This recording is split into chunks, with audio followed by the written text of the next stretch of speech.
Halo, selamat malam.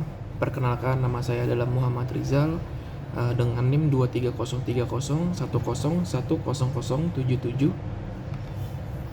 dari kelas AK 403. Di sini saya akan mempresentasikan pengaruh kebijakan dividen terhadap nilai ekuitas pemegang saham pada perusahaan publik.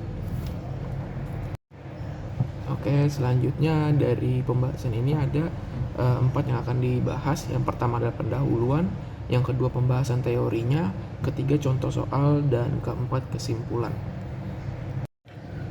Yang pertama adalah pendahuluan.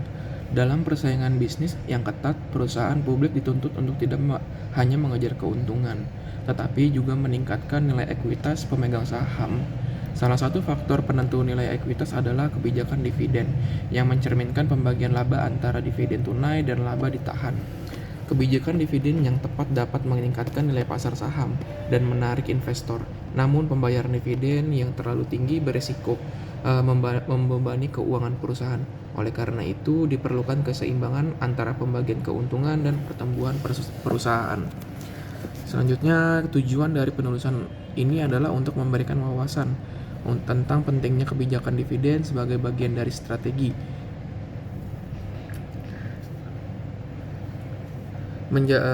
guna memaksimalkan nilai pemegang saham dan peningkatan kepercayaan investor. Selanjutnya, kebijakan dividen.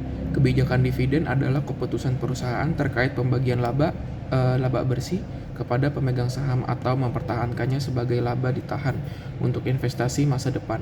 Keputusan ini berperan penting dalam membentuk persepsi investor terhadap stabilitas dan prospek perusahaan.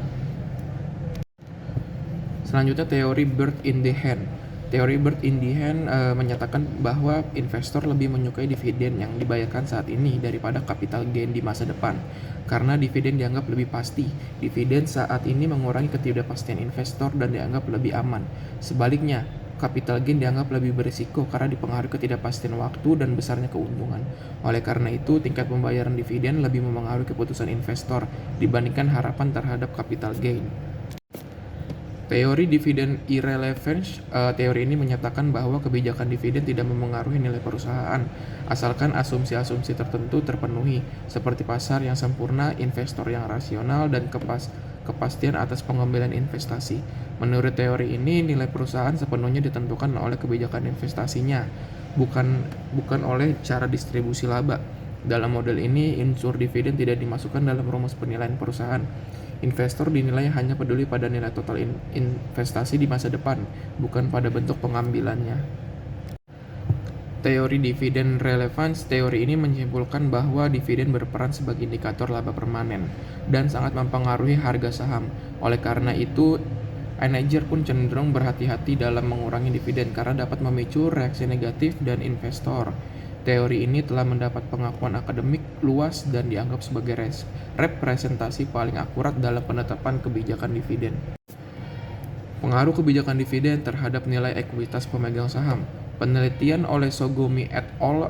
Tahun 2024 menunjukkan bahwa kebijakan dividen berpengaruh signifikan dan positif terhadap kinerja perusahaan dan peningkatan ekuitas pemegang saham. Oleh karena itu, kebijakan dividen perlu dikelola secara hati-hati dan disesuaikan dengan psikologi pasar. Penelitian Nambukara, Gemage, dan Peries tahun 2020 menunjukkan adanya hubungan positif antara rasio pembagian dividen dan nilai ekuitas pemegang saham. Buka kurung R sama dengan 0,871 tutup kurung, artinya kenaikan 1% pada dividen payout dapat meningkatkan ekuitas pemegang saham sebesar 0,5871%. Contoh soal. PT Sukses Makmur Tbk merupakan perusahaan publik yang tercatat di BEI.